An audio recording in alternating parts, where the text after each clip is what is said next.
akayimba kagenda kunyambako okutuusa message eri abo bannayuganda abatannalaba mbeera etunyigiriza okulaba nga tukwataganyiza wamu. It is a call okuyita abantu twegatte kubanga Katumba is a leader. A leader takola yekka, akolagana n'abantu. Neera nze omugaso gwa kano akayimba ku uniting abannayuganda. Okay, kati tuwene nti abavubuka abasinga mu Uganda bavu. Iwe nga Katumba nga toli muvubuka ki kyobaleeteire? Obona indeed twena atuzira mirimu. Aye kyenenda okuba nti buti Katumba aide n'essuubi. Aide okukwataganiza wamu n'abannayuganda ayenda okutaawo industrialization okubona nga Uganda ejemberi. It goes forward. It moves from one level to another. Nencho. Okay, but ate ensonga endi abantu abasinga bali kubona nti oli muto. Iwe olowooza nti onaasobola eiwanga lino? Buti obona okuba omuto tibuteesobola. Like okubeera omuto si butasobola.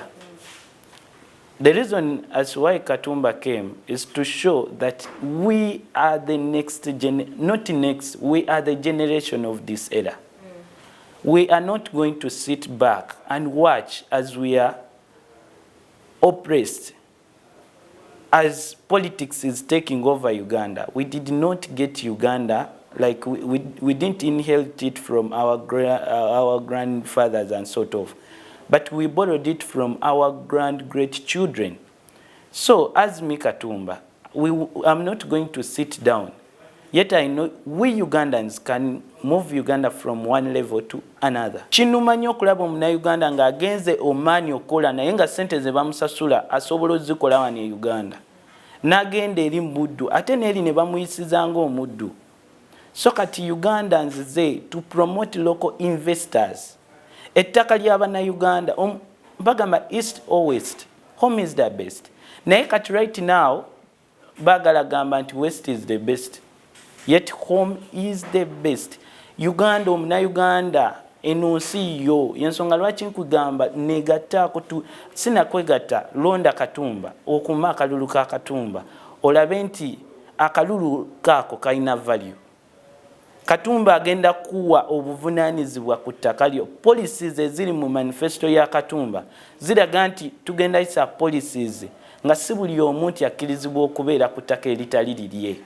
Ayo gyabikola otya okusinziira nti buti okoba nti okaaliikola ozira ssente? Tuwene nti mu Uganda abantu abeesimbyewo balina kapiira, balina ku ssente.